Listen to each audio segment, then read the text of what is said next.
What if the very thing that made you feel like you didn't belong was the exact reason you were chosen? Moses, a stutterer. Joseph, a dreamer his brothers despised. Gideon, the weakest man in the weakest family in the weakest tribe in all of Israel. God looked at every qualified person in the room and chose none of them. He chose the ones who had already been told they weren't enough. And then he did something through them that the world has never forgotten. This is the story of the overlooked. And if you've ever felt like you were too small, too broken, too behind, this story was made for you.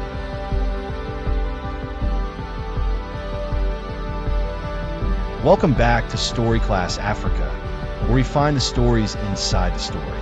The ones that reach through centuries and speak directly to where you are right now. If no one has told you lately that you matter, stay with me. Let's start with Joseph, 17 years old, the second youngest of 12 brothers, his father's favorite, and everyone knew it. His brothers didn't just dislike him, they despised him. And one afternoon, out in the fields, far from home, they made a decision. They threw him into a pit, sold him to slave traders for 20 pieces of silver, then dipped his coat in goat's blood and told their father he was dead. Joseph went from his father's favorite to a slave in a foreign country overnight. And it didn't stop there. In Egypt, he was falsely accused by his master's wife, thrown into prison, forgotten. For 13 years, Joseph went from the pit to the slave house to the prison cell.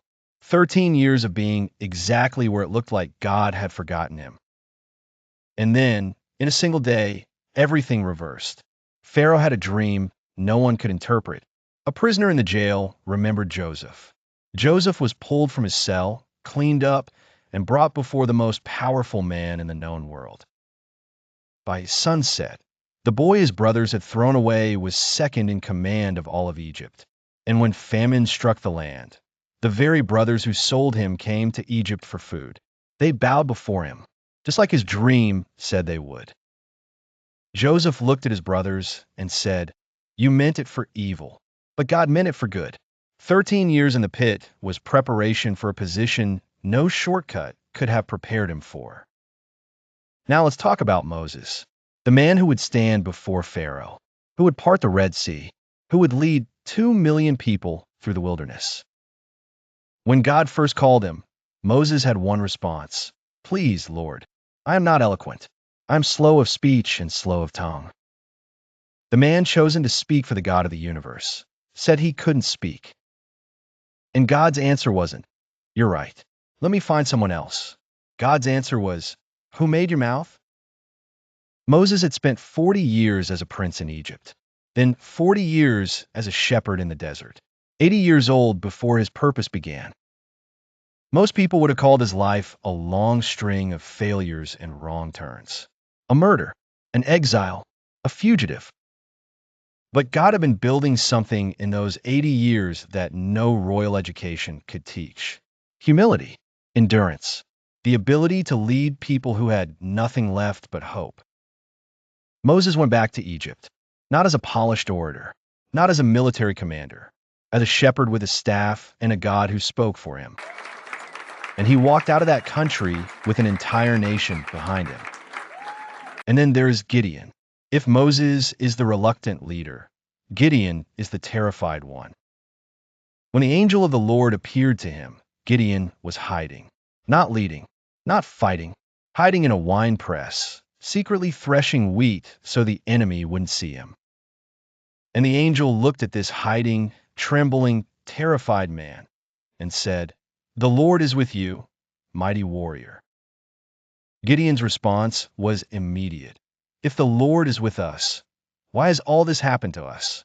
Where are all the miracles our ancestors told us about? He didn't believe it. He argued with God. He asked for signs, twice, and God, rather than choosing someone with more faith, patiently gave him the signs. Then God told Gideon to raise an army. 32,000 men showed up, and God said, "Too many. Send them home." He whittled the army down, and down, and down, until Gideon stood with 300 men against an enemy numbered like the sand on the seashore. And with 300 men, torches, and clay jars, Gideon won. Not because he was the strongest, not because he was the bravest, not because he had the biggest army, but because when there was no way for human strength to explain the victory, everyone would know exactly who had won it. The pit was part of the plan. The desert was part of the plan. The hiding place was part of the plan. Do you see the pattern? Joseph, Moses, Gideon, none of them applied for the job. None of them felt qualified. None of them had a clean record or an impressive resume. They were overlooked, discarded, hiding. And here is what I want you to sit with today. God does not choose the way the world chooses. The world looks for the loudest voice in the room. God looks for the one who has learned to listen. The world promotes the most confident person. God strengthens the one who knows their own weakness. The world discards the broken. God specifically goes looking for them. There's a line in 1 Corinthians that cuts right to the heart of this.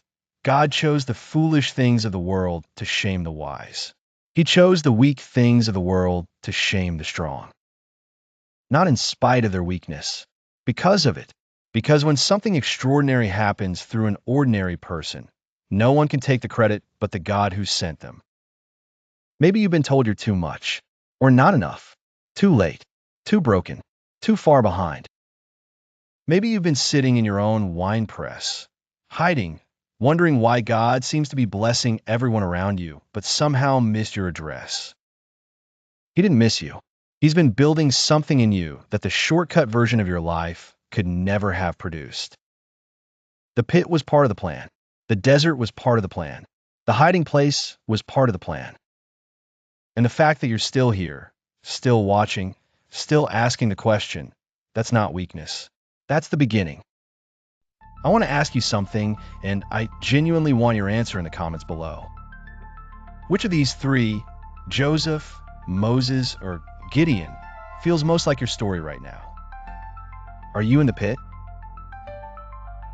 Are you standing at a burning bush feeling completely unqualified? Or are you hiding in a wine press wondering if God even knows where you are? Tell me, because this community shows up for each other in the comments in ways that still amaze me.